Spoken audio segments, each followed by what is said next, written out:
I really liked Horizon 4, but some stupid ideas in the multiplayer area and what I thought was a boring world let it down for me. But with Horizon 5 fixing those things, is it perfect? Yes and no. There's things that have been improved, sure, but problems that still existed are here, and some of the new additions I'm not keen on. So Horizon 5 carries on from 4, with you arriving in Mexico, and a touch that I thought was quite neat is your stardom in Horizon 4 is often mentioned. Well, I say often mentioned, really, they never shut up about how great you are. Basically, you're there to expand the festival and be great. There's tons of cringy dialogue, and that stupid pet peeve of mine where foreign characters speak in mostly English, but then add in phrases where they speak a different language. Do people really talk like that? You can create your avatar in quite a limited character creator. There's no facial hair options, for example, but you can give them prosthetic limbs and the correct pronouns, which is something, I suppose. But whatever, it's just set up for what is a massive driving playground. The handling on the cars feels great, heavy cars feel suitably weighty, and little nippy cars can fly round corners. And there are tons of difficulty options and assists you can turn on and off to tweak it how you like it. I think it has the same problem as 4 though, with 4-wheel drive cars being outright better than front or rear wheel drive ones. The variety of events and the way the tracks have been implemented into the open world is impressive. You've got dirt, street, road and cross country, though dirt and cross country feel similar, as do road and street racing. But to add to that, you have PR stunts like speed traps, barn finds and signs to smash, so there's plenty of reasons to explore Mexico, and what a world it is. It's so much more interesting and vibrant than the UK was in 4, but it can feel a bit dead. There's barely any NPC cars or people about, which is good in a way since arseholes won't get in my way when I'm trying to do a speed trap, but it's meant to be a festival. Where is everyone? Probably all been kidnapped by the cartels. Progression boils down to you earning accolades, which are in-game achievements, and you earn them for pretty much anything. Once you earn enough accolade points, you can expand the festival's reach, thus unlocking even more events. From standard races to showcase events, or this game's new feature, expeditions. And these see you take part in very directed drives whilst the character talks at you a lot, and there's no fail state.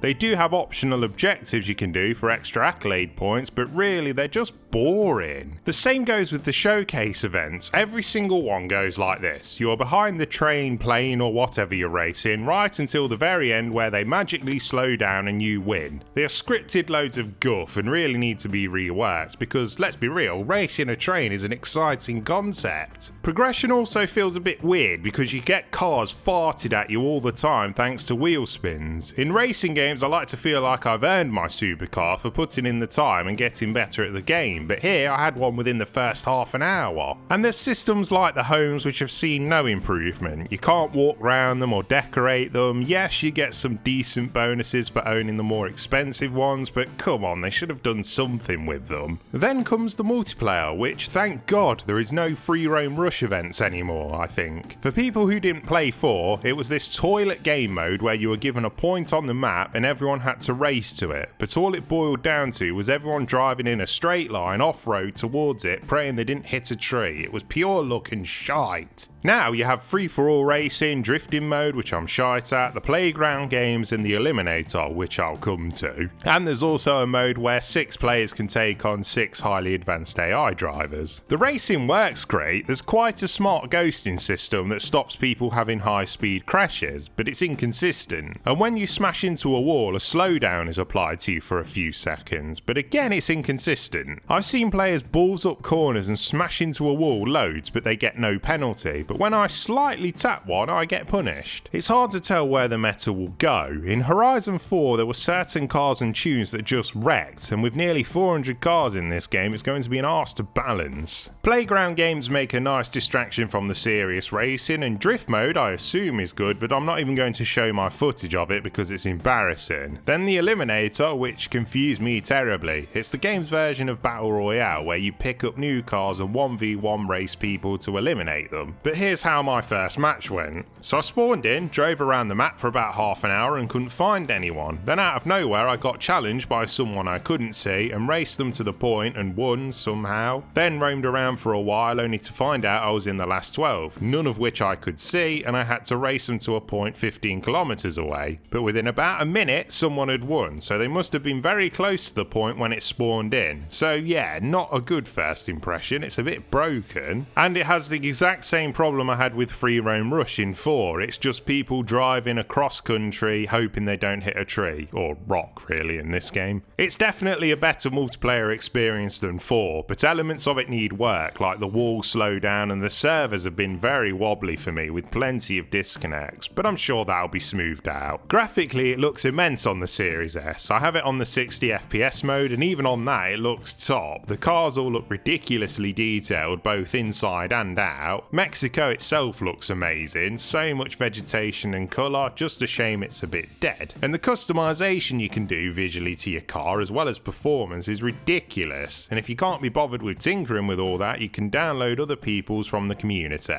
Top. Overall, fantastic game, but the formula is very similar to 4 with very little new. Some good improvements, sure, but the next entry needs to do a bit more than a new locale.